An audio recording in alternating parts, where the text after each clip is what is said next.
A panel of 65 ESPN experts rank Mike Trout, Clayton Kershaw, and Bryce Harper as the 3 best players in baseball. And checking in at number 4, Paul Goldschmidt, who since 2015 leads all first basemen in RBIs, stolen bases, and defensive runs saved. He also has a strong chance to join Jeff Bagwell as the only first baseman in Major League Baseball history to hit 30 homers and steal 30 bases in a season. And it's good to have the chance to talk to America's first baseman himself, Paul Goldschmidt. D-backs, Rockies, Chase Field, 9:40 Eastern. Paul, thanks for joining us. And what do you think about that ranking, number 4? How you feel?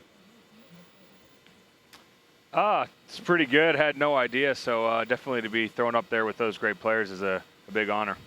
What kind of honor and what would it mean to you to be the NL MVP? You got a couple of runner-up finishes over the last 5 years. What would that mean to you to be MVP this year?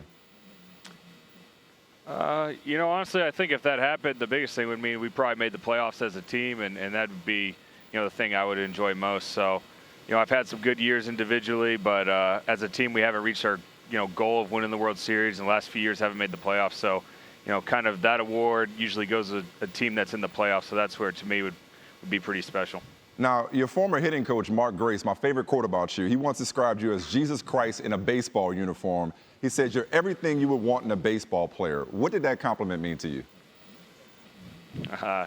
Gracie's pretty good with words, and, he was awesome. So, it's obviously a big compliment. He's played with some of the greats, and, the biggest thing for me is you got to go out there and keep doing it. He probably spoke a little too highly of me, and just take it day by day, and I'm going to have my ups and downs, but just try to go out there and help us win. And, stuff that's happened in the past has been good, but just, looking forward to tonight's game and the rest of the year. What's up with this power surge, man? Because tonight, Major League Baseball will set its all-time record for home runs in a single month, and we're on pace to see a record number of homers this season. To what do you attribute that spike in homers? Man, I didn't even know that till you said that right there, so that's pretty cool. I mean, I honestly have no idea. I wish I could give you a better answer than that. I mean, I don't know if it's just something that's sticking out for 1 month or if it's a trend that's going to continue throughout the year. I guess we'll have to, wait and find out. But, I couldn't really tell you. There's a lot of buzz in Phoenix right now when it comes to the sports scene. Obviously, the Cardinals are always in the mix. You got you guys doing well. Free agency in the NBA coming up with the Suns, who just drafted Josh Jackson. Obviously not for his first pitch skills. Did you peep Josh Jackson and that errant first pitch, that 50-cent type first pitch the other night? Yeah, we were watching whenever you got, other celebrities or other athletes coming out, you want to see how they're going to do. And, both the guys were throwing out there. And I couldn't really tell how far off it was. It didn't. It was just a bit outside. Until I saw the replay after the game. Yeah, I know.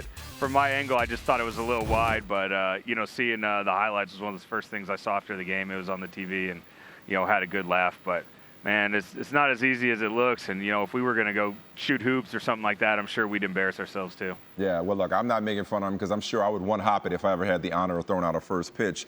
Your connection to the community, well documented. Obviously, a very humble guy, so don't mean to make you uncomfortable with this part. But you and your wife, Amy, you guys spend so much time at the Phoenix Children's Hospital that you both have visitor's credentials.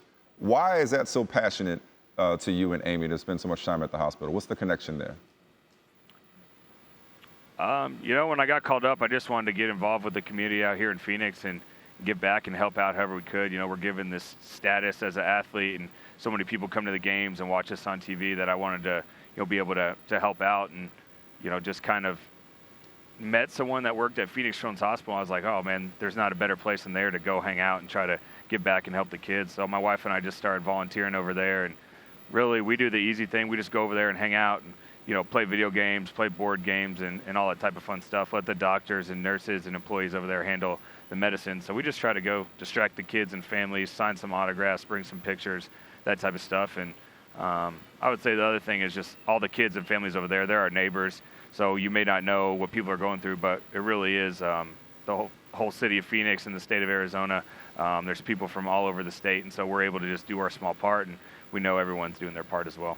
And that, ladies and gentlemen, is why they call Paul Goldschmidt America's first baseman. That right there. We appreciate you joining us, man. Continued success, and we'll talk to you down the road. All right, thanks. Thanks for having me.